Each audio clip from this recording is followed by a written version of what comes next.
발이요 함과 같으니라. 아멘. 믿음으로 얻은 의라는 제목을 가지고 함께 말씀을 나누겠습니다. 성경 창세기부터 요한계시록까지 쭉 흐르고 있는, 관통하고 있는 주제 중에 한 주제가 누가 하나님이냐, 누가 왕이냐, 이 모습입니다. 그래서 하나님이 우리 삶 가운데 말씀하시고 모든 걸 누려도 되지만 하나님은 하나님, 하나님은 창조주, 우리는 피조물, 이 사실을 고백하는 사람에게 믿음으로 말미암아 의를 허락하신다는 사실을 우리에게 보여주고 있습니다. 우리가 보통 인생을 살면서 과연 뭐가 의냐, 어떻게 살아가는 것이 의롭게 사는 것이냐, 어떻게 해야 영생을 얻을 수 있느냐, 굉장히 많은 관심을 가지고 있습니다. 이런 비유가, 이런 실화가 성경에 남아 있습니다. 이 사람은 젊은 사람이었습니다. 또 관원이었습니다. 부자였습니다. 젊고 관원이고 부자니까 모든 걸 다 가지고 있는 사람인데, 이 사람이 어려서부터 말씀을 잘 지켰습니다. 살인하지 말라, 살인 안 했습니다. 간음하지 말라, 간음하지 않았습니다. 도둑질하지 말라, 도둑질하지 않았습니다. 거짓 증거하지 말라, 거짓 증거하지 않았습니다. 누가 봐도 이 사람은 의로운 사람이고, 이 사람은 구원을 받아왔다는 사람이고, 그래서 이 사람이 자타공인, 자기를 의로운 사람이다 일컬음을 받고 있는 사람이었습니다. 그러던 중에 예수님이 지나가신다는 소식을 듣고 예수님을 찾아왔습니다. 예수님을 어떻게 부를까? 이렇게 부르는 거예요. 선한 선생님이여, 내가 어떤 선한 일을 해야 영생을 얻겠습니까? 라고 묻습니다. 이 사람, 젊고 관원이고 부자인 사람이 예수님을 호칭할 때 선한 선생님으로 호칭을 합니다. 그리고 묻는 거죠. 어떻게 해야, 어떤 선한 일을 해야 내가 영생을 얻겠습니까? 라고 물었더니 예수님 말씀하시는 거예요. 왜 나를 선하다고 하느냐? 선하신 분은 하나님밖에 없다 라고 말씀하시면서 말씀, 계명을 지켜라. 살인하지 말라, 간음하지 말라, 도둑질하지 말라, 내 이웃을 내 몸과 같이 사랑하라 라고 말씀했더니, 그거요, 제가 어려서부터 지켰습니다 라고 말했더니 예수님이 오히려 한 가지 부족한 것이 있다고 말씀하시면서, 네가 가진 재물을 팔아다가 가난한 사람을 구제하고 넌 나를 따르라. 네가 가난한 사람을 구제하면 하늘의 보화가 쌓일 것이고 너는 나를 따르라 라고 말씀하십니다. 그랬더니 이 젊고 관원이며 부자인 사람이 재물이 많음으로 근심하고 돌아갔다라고 말합니다. 이 사건을 가지고 예수님 말씀하시는 거죠. 부자가 천국 가기가 얼마나 어려운지 낙타가 바늘기로 들어가는 것보다 어렵다라고 말을 합니다. 이 말을 들은 제자들이 놀랍니다. 아니, 이런 사람이 구원받지 못하면 누가 구원받습니까? 젊고 관원이고 부자인데 어려서부터 말씀 가운데 순종해서 계명을 지키고 그렇게 사는 사람 많지 않은데, 그런 사람이 구원받지 못하면 누가 구원을 받을 수 있습니까? 라고 되묻습니다. 근데 예수님 말씀하십니다. 사람으로 할 수 없는데 하나님은 하실 수 있느니라 라고 말씀합니다. 사람들은 부자면 구원받지 못하는가 라고 생각을 합니다. 가난하면 구원을 받을까요? 여기서 주가 뭐냐면, 사람은 할 수 없으되 하나님은 하실 수 있느니라 라고 말씀하시는 것입니다. 자기 의로, 자기 공의로움으로 아무리 애쓰고 수고해도 그 공의를 가지고는 천국에 갈 수가 없다. 생명을 얻을 수가 없다. 영생을 얻을 수가 없다. 하나님으로 말미암아 된다는 사실을 말씀하고 싶었습니다. 이 젊고 관원이며 부자인 사람에게는 예수님이 선한 선생님 정도 좋은 말씀해 주시고, 그러면 내가 따르지요. 도덕적으로 선한 일 하라고 말씀하시면 내가 따르지요. 율법 지키라면 지키겠지요 라고 말하지만, 문제가 뭐냐, 이 관원, 젊고 관원인 부자에게는 예수님이 주인 되지 못했다는 사실입니다. 그 선한 선생님 정도, 내가 주인된 삶을 사는데 도와주는 정도, 내 소원을 이루는데 도움이 되는 정도, 내가 의롭게 사는데 인정받는 정도, 내 삶 전체를 주관하시고 내 삶의 주인 되신 예수 그리스도가 아니라 나를 도와주는 선한 선생님 정도, 그렇게 생각했더니 오히려 한 가지 부족한 게 있다고 말씀하셨습니다. 예수님이 주인 되지 않으면, 예수님이 선한 선생님 정도 되면 우리는 구원을 받을 수가 없습니다. 사람들에게 참 저 사람 좋은 사람이야, 법 없이 살 사람이야, 저 정도 사는 거 굉장한 사람이야 라고 칭송을 받아도 예수님이 주인 되지 않으시면 구원을 받을 수가 없습니다. 우리의 의로는, 우리의 행함을 가지고는 구원을 받을 수 없고 사람으로 할 수 없고 오직 하나님이 하신다는 사실을 우리에게 말씀해 주고 있습니다. 저희 여러분에게도 예수 그리스도가 주인 되심을 고백할 수 있기를 예수님의 이름으로 축복합니다. 예수의 주인 되심을 어떻게 고백하시면 이렇게 표현되어 있습니다. 예수님께서 천국에 대한 많은 비유를 들어주는데 천국을 이렇게 비유하시는 거예요. 천국은 자기 아들을 위해서 혼인잔치를 베풀고 손님을 청한 임금과 같다라고 비유합니다. 천국은 임금과 같다는 거예요. 장소도 아니고 어떤 건물도 아니고 천국을 이야기할 때 자기 아들을 위해서 혼인잔치를 베풀고 사람들 청한 임금과 같다라고 말합니다. 이게 굉장히 중요한 전제 조건입니다. 임금 같은 분이 청한 거예요. 혼인잔치를 베풀었으니 와라. 그랬더니 안 오는 거예요. 그래서 다시 종들을 보내요. 이렇게 말하는 거예요. 아, 저는 못 갑니다. 제가 소를 사가지고 소를 시험해 봐야 됩니다. 저는 못 갑니다. 밭을 사가지고 못 갑니다.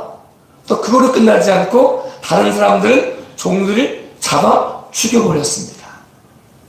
그랬더니 이 임금이 화가 나가지고 그 말을 친절한 모습으로 보여주고 있고, 청한 받은 사람 만든데 합당한 사람이 없으니 아무 곳으로 가서 사람을 청해서 주인의 즐거움에 참여하라, 혼인잔치에 참여하라고 말씀합니다. 그래서 선한 사람도 악한 사람도 건강한 사람도 건강하지 않은 사람도 불러다가 혼인잔치에 참여하게 합니다.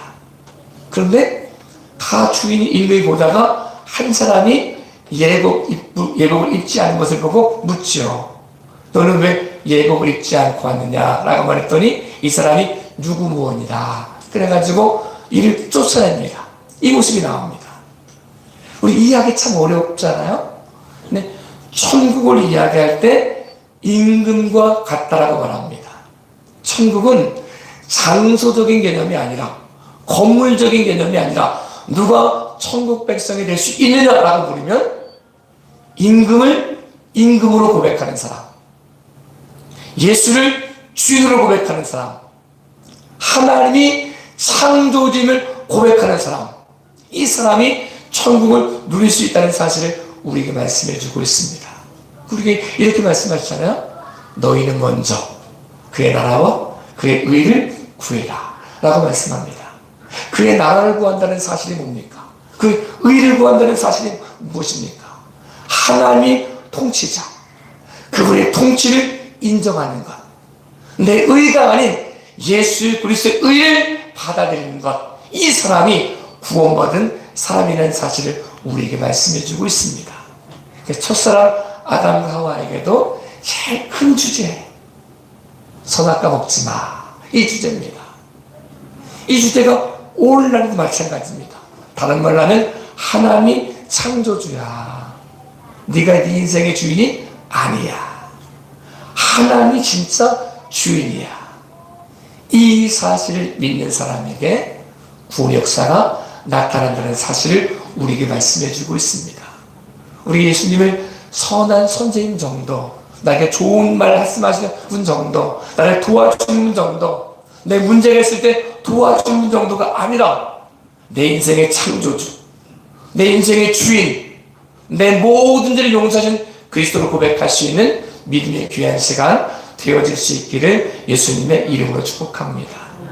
그 주인의 즐거움에 참여했는데 어떤 한 사람이 예복을 입고 있지 않았습니다. 왜 예복을 입고 있지 않았을까요? 그 당시는 혼인잔치에 초대를 하면 초대받은 사람들이 예복을 준비하는 것이 아닙니다. 갑자기 초대된 사람들이, 길거리에서 초대된 사람들이, 선인과 악인간에 초대된 사람들이 예복을 준비해 오는 게 아닙니다. 그들이 초대받아 오면 주인이 예복을 준비한 예복을 줍니다. 그리고 예복을 갈아입은 사람이 주인의 즐거움, 혼인잔치 들어오는 거거든요. 근데 이 한 사람이 예복을 입지 않았습니다. 왜 예복을 안 입었을까요? 오늘 읽은 말씀이 이렇게 표현하는 거죠. 하나님의 의를 모르고 자기의 의를 세우려고 힘써 하나님의 의에 복종하지 아니하였느니라. 자기의 의. 내가 보니까 내가 입고 있는 옷이 주인이 예비한 옷보다 못하다는 사실을 알면 혼인잔치에 참여할 수 있는 유일한 자격이 내 옷이 아닌 주인이 예비하신 예복임을 알면 갈아입게 되어져 있거든요. 그런데 자기 의가 더 좋아 보이는 거예요. 자기 입고 있는 옷이 더 좋아 보이는 거예요. 하나님의 의가 아닌 자기 의가 더 좋아 보이는 거예요. 그랬더니 이가 옷을 안 갈아입는 거죠. 도둑질하지 않는 건 잘하는 일입니다. 거리 증거하지 않는 건 잘하는 일입니다. 기도 많이 하는 건 잘하는 일입니다. 예배 한 번도 안 빠지는 건 잘하는 일입니다. 헌신하는 것 잘하는 일입니다. 살인하지 않는 것, 간음하지 않는 것, 내 이웃을 내 몸처럼 사랑하는 것 잘하는 일입니다. 그 의로는 구원을 받을 수가 없습니다.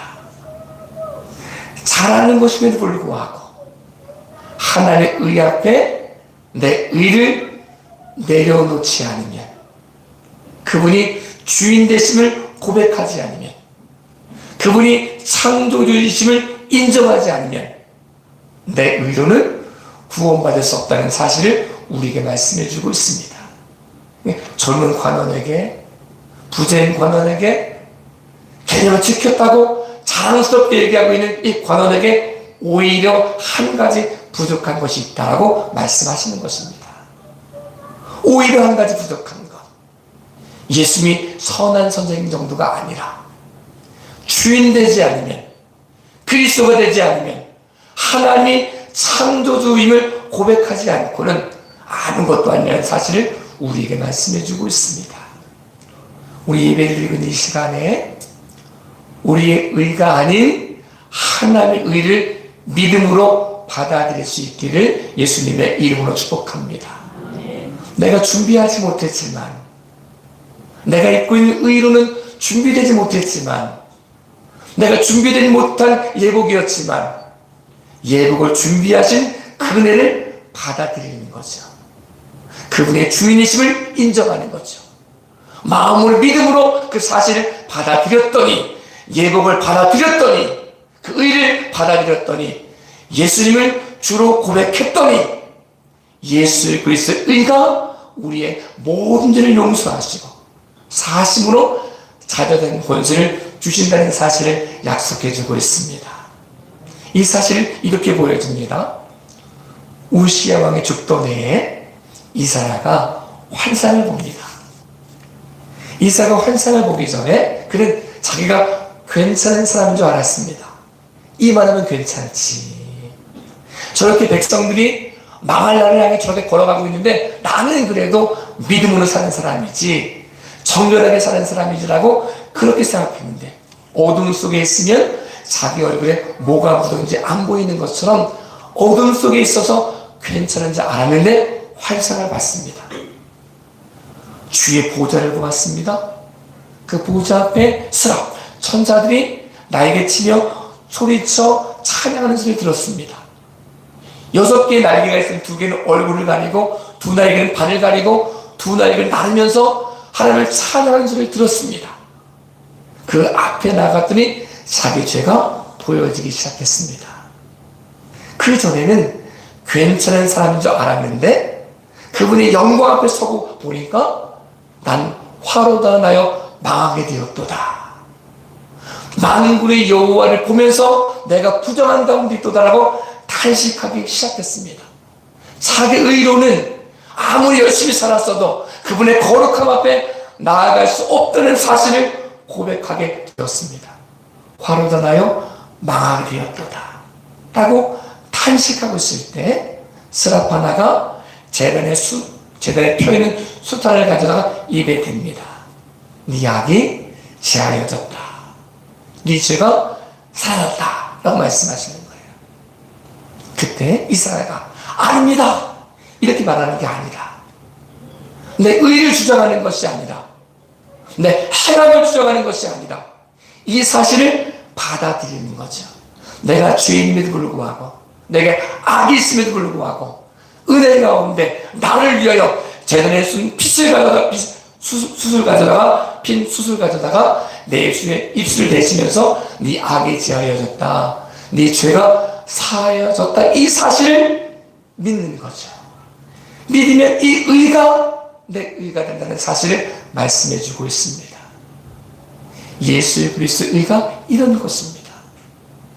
우리가 죄로 말미암아 악으로 말미암아 죽게 될 우리를 사랑하셔서 우리를 위해 죽으시고 부활하셔서 우리가 낙심하고 절망함으로 우리가 어찌할꼬 화로 당하여 망하게 되었도다라고 탄식할 수밖에 없을 그때에 내 의가 아닌, 내가 입고 있는 의가 아닌, 내가 입고 있는 옷이 아닌 주인이 예비한 옷을 준비해 주시고 예복을 준비해 주시고 예수 그리스도의 보혈의 능력으로 우리를 용서하시고 네 죄가 사하여졌다, 네 악이 제하여졌다, 이제 너는 하나님의 자녀가 되었다고 말씀하시는 것입니다. 이 사실을 믿는 것이 믿음입니다. 이 사실을 받아들이는 것이 믿음입니다. 내 의가 아닌 예수 그리스도의 의가 내게 왔다는 사실을 받아들이는 것, 믿는 것, 영접하는 것 같은 말로 표현해주고 있습니다. 예수 그리스도의 의를 받아들임을 통해서 예수님을 통해서 의롭게 되었음을 고백할 수 있는 저와 여러분의 삶이 되어질 수 있기를 예수님의 이름으로 축복합니다. 우리가 다른 사람보다 아무리 의롭게 살았어도, 다른 사람보다 선을 많이 행했어도 우리가 입고 있는 옷을 가지고는 천국에 들어갈 수가 없습니다. 혼인잔치에 참여할 수가 없습니다.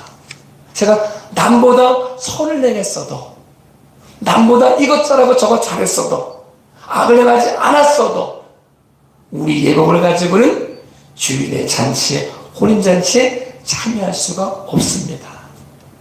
그래서 하나님이 우리 대신해서 예복을 준비해 두셨습니다. 이 사실을 믿고 마음을 믿고 입으로 시인하는 것이 예복을 입는 사건입니다. 예수 그리스도로 옷 입지 않고는, 예수님을 통해 옷 입지 않고는 누구도 어떤 사람도 구원을 받을 수가 없습니다. 의인 없나니 아무도 없다고 말씀해주고 있습니다. 우리가 의인 될 수 있는 유일한 이유, 힘은 예수님을 믿기 때문에 그렇습니다. 예수님의 의가 내 안에 오심으로 예수님 의 때문에 내 삶이 변화되었다는 사실을 말씀해주고 있습니다.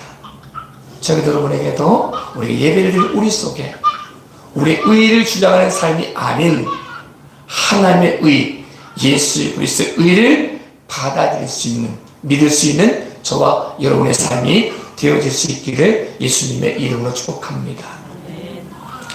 사도 바울은 이렇게 고백합니다. 사도 바울이 사도 바울 되기 전에 굉장히 열심히 있는 사람이었습니다. 자기는 하나님을 위해서 열심히 있다고 생각을 했습니다. 마치 방향을 잘못 정한 사람이 속도를 쭉 내는 것처럼 엄청난 속도를 가지고 열심히 가지고 살았습니다. 이 열심히 가지고 사는 사람에게 사람들이 너 대단하다 라고 인정해 줬습니다. 자타공인 사울이 이야기하는 거죠. 제가요 난지 8일 만에 할례를 받았습니다. 제가요 베냐민 지파가 왜 중요하냐면 베냐민 지파가 초대 왕을 세운 지파거든요. 이스라엘의 초대 왕이 사울이었잖아요. 사울이 잘못해간 사람들은 사울 별로 안 쳐주는 것 같지만 시간이 지나고 시간이 지나니까 베냐민 지파가 자부심이 있는 거야. 우리나라 초대왕 우리 자손이잖아, 우리 조상이잖아 라고 말은 자부심이 있었던 거예요. 그래서 베냐민 지파 이러면 초대왕 세운 지파 이래가지고 자부심을 가지고 있었기 때문에 내가 베냐민 지파입니다. 난집 8일 만에 할례받은 사람입니다. 내가 유대인 중에 유대인이고 히브리인 중에 히브리인이고 율법 이루는 흠이 없는 사람이고 내가 가말리엘 문화에서 배운 사람이고 이게 사도 바울의 자랑이었거든요. 그랬던 이 사도 바울이 예수님을 인격적으로 만난 다음에 그분을 주인으로 고백한 다음에 이렇게 표현하는 거예요. 내가 예수 그리스도를 아는 고상한 지식을 얻고 보니까 내가 자랑했던 모든 것이 다 배설물과 같다라고 고백을 하는 거죠. 예수님이 주인 되기 전에는 내가 입고 있는 의가 너무 자랑스러운 거예요. 내가 이것도 하고 저것도 하고 이런 사람이고 저런 사람이고 자랑스러운데 예수님이 주인 되시고 보니까 그분이 예비한 예복을 입지 않고 내가 아무것도 아니라는 사실을 보고 보니까 그러니까 내가 이걸 버리지 않고는 이걸 입을 수 없으니까 그토록 자랑스럽게 여겼던 모든 것들을 내가 배설물처럼 버리노라 라고 말씀하고 있습니다. 우리가요 예수님의 의를 받아들이기 위해서는 내가 자랑하는 것들을 배설물처럼 버리지 않으면 안 됩니다. 주일이 임금이 예비하신 예복을 입기 위해서는 내가 입고 있는 옷을 버리고 새롭게 입지 않으면 안 됩니다. 하나님의 의가 내 삶 가운데 의가 되기 위해서는 내 의를 버리지 않으면 안 됩니다. 그냥 예수님 선한 선생님 정도 이야기해서 내가 입고 있는 옷 입고 그 위에 더 입겠다라고 말하면 입을 수가 없다는 거죠. 예수님이 주인 되지 않으면 안 된다는 겁니다. 예수님이 주인 되지 않으면 선을 행하는 것처럼 보여도 그 선이 우리를 구원할 수 없다는 거죠. 그것을 만드는 옷을 아무리 그럴듯한 옷을 입고 있다 할지라도 예복이 아니므로 혼인잔치에서 쫓겨난다는 사실을 우리에게 말씀해주고 있습니다. 저도 여러분도 예수님이 주인 되신 삶을 고백함으로 예수님이 그리스도이심을 고백함으로 그분이 나를 위해 내가 아무것도 할 수 없을 그때 나를 용서하시고 나를 자녀 삼으셨다는 사실을 마음으로 믿음으로 이 믿음으로 말미암아 사는 의롭게 사는 믿음의 귀한 역사가 나타날 수 있기를 예수님의 이름으로 축복합니다. 그래서 우리가 탄식할 필요가 있거든요. 내가 입고 있는 옷이 이 옷을 가지고는 혼인잔치에 참여할 수 없다는 사실을 느껴야 됩니다. 내 의도는 안 된다는 사실을 느껴야 됩니다. 그래서 밝은 빛 아래 내려와서 내가 얼마나 형편없는 사람인지 알아야 됩니다. 내가 그토록 사랑했던 옷이 부끄러운 옷이라는 사실을 알아야 됩니다. 그래야 이 옷을 벗고 예복을 입게 됩니다. 예수 그리스도로 옷 입게 됩니다. 사도 바울이 예수를 만난 다음에 고백이죠. 오라 나는 곤고한 자로다. 누가 사망의 몸에서 나를 건져내랴 라고 탄식하는 거죠. 예수님 만나기 전엔 괜찮은 줄 알았거든요. 만나고 보니까 깊이 있게 들어가고 보니까 밝은 빛 아래 거하고 보니까 나는 죄인 중에 괴수입니다 라고 고백할 수밖에 없는 모습이 되었다는 거죠. 그리고 나니까 그토록 자랑스러웠던 것이 배설물처럼 여겨져서 예수님 안에서 다 내어놓고 오직 예수님의 의를 받아들이는 믿음의 사람이 되었던 것을 우리에게 보여주고 있습니다. 하나님의 의보다 앞설 수 있는 의는 없습니다. 우리 모든 의를 내려놓고 하나님의 의, 예수 그리스도를 영접함으로 마음을 믿고 입으로 신앙을 통하여 예수님이 주인 되심을 고백함을 통하여 하나님만이 창조주심을 고백함을 통하여 믿음으로 살아가는 저와 여러분의 삶 되어질 수 있기를 예수님의 이름으로 축복합니다. 기도하겠습니다.